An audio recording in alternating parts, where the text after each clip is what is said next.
యేసుక్రీస్తు నామమున మీ అందరికీ కృపా పరిశుద్ధ దేవాలయ మినిస్ట్రీ తరపుగా పేరు పేరున మీ అందరికీ హృదయపూర్వక వందనాలు. నా దేవుడు మిమ్మల్ని మీ కుటుంబాలు నిండాలుగా దీవించునుగాక. ఈరోజు వాక్యాన్ని చదివి ముందుకు నడుద్దాం. యెషయా గ్రంథం 45వ అధ్యాయము 25వ వచనాన్ని నేను చదువుతున్నాను. యెషయా గ్రంథము 45వ అధ్యాయం 25వ వచనాన్ని నేను చదువుతున్నాను. యెహోవా యందు ఇశ్రాయేలు సంతతి వారందరూ నీతిమంతులుగా ఎంచబడిన వారై అతిశయపడుదురు అంటున్నాడు. ఇశ్రాయేలీలంటే అబ్రహాం సంతానము, యాకోబు సంతానం, వారందరూ కూడా అతిశయపడతారు.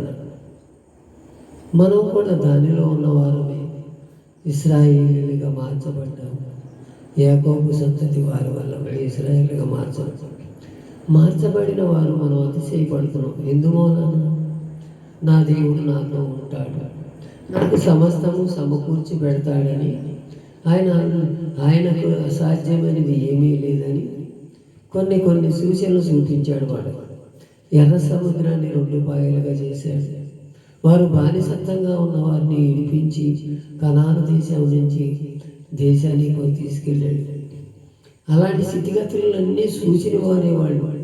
అందుకే అతిశయపడుతున్నారు, నా దేవుడు గొప్పవాడు. మనమే చూస్తున్నాం, మనం కూడా సూచన వారమే.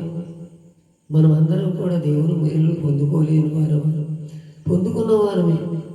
నేనైతే బాగా మంచి పోరు పొందుకున్నాను.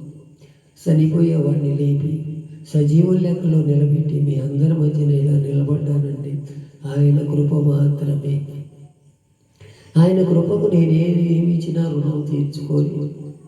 మీరు కూడా మీకు ఏ మేలు చేయలేదా? దేవుడు అన్ని మేలు చేసిన వాడే కదా. చేసిన మేలులో మనం మర్చిపోకూడదు. నీకేదైనా కార్యం చేస్తే అది దేవుని ఎదుట, సంఘం ఎదుట ఒప్పుకోవాలి. మనం సాక్షులుగా నిలబడాలి. అదే మరి ఇది అక్కడ కూడా రక్తస్రావ స్త్రీ యేసు ప్రభువు వారిని ముట్టి స్వస్థత పడి సిగ్గితో చెప్పలేకపోతుంది. ఎవరో నన్ను ముట్టారు, ఎవరో నన్ను తాకారు, నా ప్రభావం వాళ్ళ మీద వెళ్ళిందని ఆయన ప్రభువుల వారు చెప్తారు. శిష్యులు ఏమన్నారు? అనేకమైన వారు వస్తున్నారయ్యా మీ మీద, ఎవరో ఒకరు అంటుకున్నారులే అని సర్ది చెబుతున్నారు. ఆయన ఇంకా ఈ అమ్మాయి స్వస్థత పడి ఇంకా మేలులు పొందుకొని చెప్పుద్దేమోనని ఆశగలి ఎదురు చూస్తే ఆమె గడగడ ఉడుకుంటూ, అయ్యా నేనేముంటానయ్యా, రక్తస్రావం గల స్త్రీ నేనేనయ్యా, ఎన్నో తెప్పలు పడి ఎన్నో తంటాలు పడినా అన్ని ఆస్తులన్నీ అమ్మేసుకొని అటిల్లి ఇటిల్లి తిరిగానయ్య, వ్యర్థమైపోయాను. నిన్ను తాకంగానే అది నాలోంచి వెళ్ళిపోయిందని అప్పుడు సాక్ష్యం చెప్పగలగాలి. నువ్వు నేనే సాక్ష్యం చెప్తున్నావు. ఒకసారి మన హృదయాలు పరిశోధించుకోవాలి. యెహోవా యందే మనం అతిశయపడాలంట. యెహోవా నామమే ఉన్నతమైన నామం అని మనం చెప్పాలంట. అలా చెప్పగలుగుతున్నామో లేదో ఒకసారి మన హృదయాలు పరిశోధించు.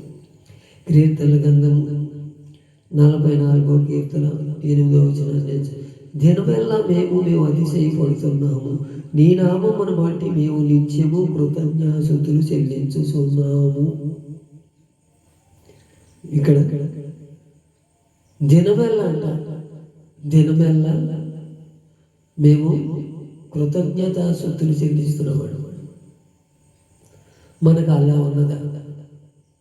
మనం కొద్దిసేపు బైబిల్ చదివితే నిద్ర వస్తుంది, కొద్దిసేపు ప్రార్థన చేస్తే ఎక్కడ లేని లేపులు మనకే వస్తాయి.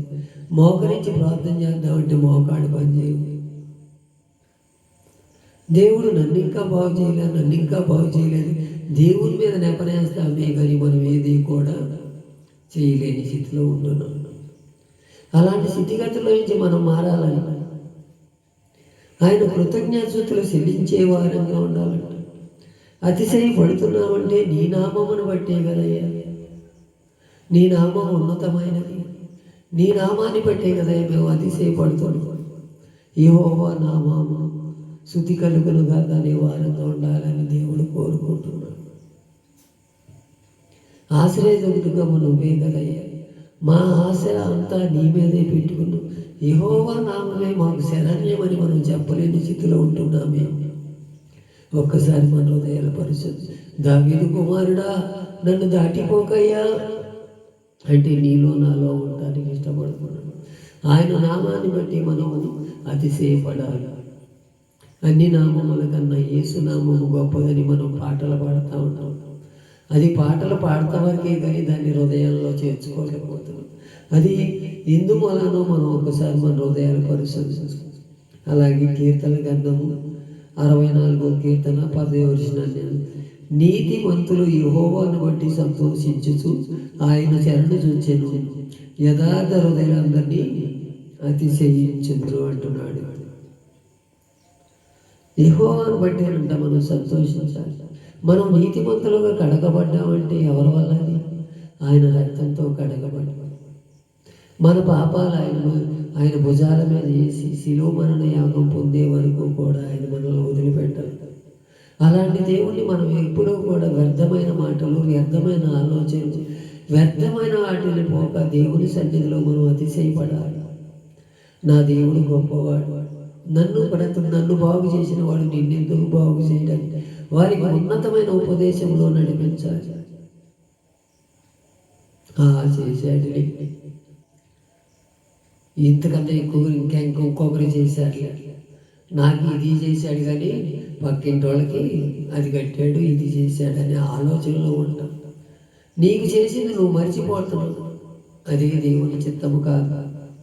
మనం యెహోవాను బట్టి సంతోషించాలంట. ఆయన శరణు చొచ్చి యథార్థ హృదయములందరూ కూడా యథార్థంగా బతుకువారు ఆయన సన్నిధిలో నిలబడతారు.